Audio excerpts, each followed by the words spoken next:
ቁጥር 10 እንዳመበላችሁ እንደዚህ ነው። አቤቱ ድንቅ የምታደርግ አንተ ታላቅ አምላክ ነህና። ተመልከቱ፣ ድንቅ የምታደርግ አንተ ታላቅ አምላክ ነህና።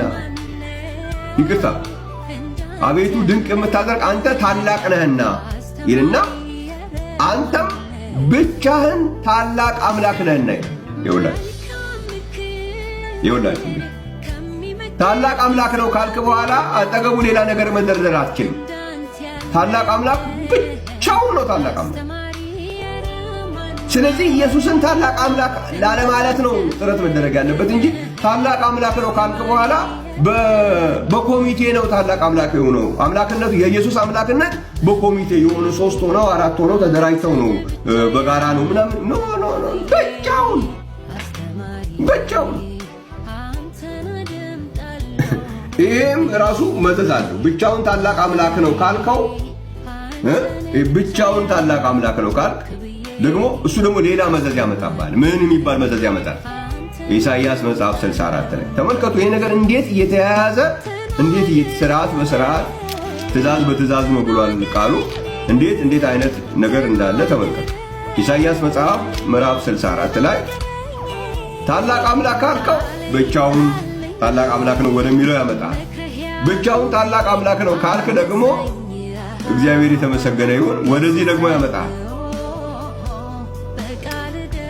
እንደዚህ ይላል፣ እግዚአብሔር የተመሰገነ ይሁን። እሺ ኢሳይያስ 64 ቁጥር 1 ላይ ሰማዮችን ቀደህ ምነው ብትወርድ፣ ተራሮች ምነው ቢናወጡ፣ እሳት ጭራሮውን እንደሚያቃጥል እሳትም ውሃውን እንደሚያፈላ ስምህ ለጠላቶች ይገለጥ ዘንድ አሕዛብ በፊት ይንቀጠቀጡ ዘንድ ያልተጠባበቅነውን የክብርህን ሥራ ባደረግህ ጊዜ ወረድህ። ተራሮች በፊት ተንቀጠቀጡ። ሰዎች ተመልከቱ፣ ከጥንት ጀምሮ ለሚጠብቁ ከምትሠራላቸው ከአንተ በቀር ሌላ አምላክ አልሰሙም፣ በጆሮአቸው አልተቀበሉም፣ ዓይንም አላየችም።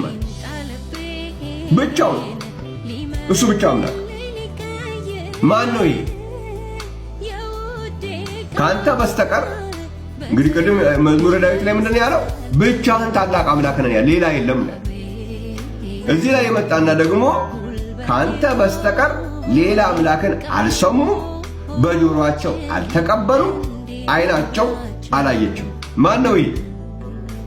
ቁጥር 8 ላይ አሁን ግን አቤቱ አንተ አባታችን ነህ፣ እኛ ጭቃ ነን፣ አንተም ሰሪያችን ነህ፣ እኛም ሁላችን የእጅህ ሥራ ነን አለ። አንተ ምናችን ነህ? አባታችን ነህ። ይኸውልህ እንግዲህ እንዴት እንደመጣ ታላቅ አምላክ ነው። ታላቅ አምላክ ነው ካልክ ደግሞ ብቻውን የሆነ ታላቅ አምላክ ነው፣ ከሱ በስተቀር ሌላ የሌለ ማለት ነው። ከሱ በስተቀር ከእኔ በስተቀር ከሱ በስተቀር ሌላ አምላክ የለም የተባለው አምላካችን ማን ነው? ደግሞ እዚህ ጋር አብ ነው አለ። አንተ አቤቱ ምናችን? አባታችን ነህ። እግዚአብሔር የተመሰገነ።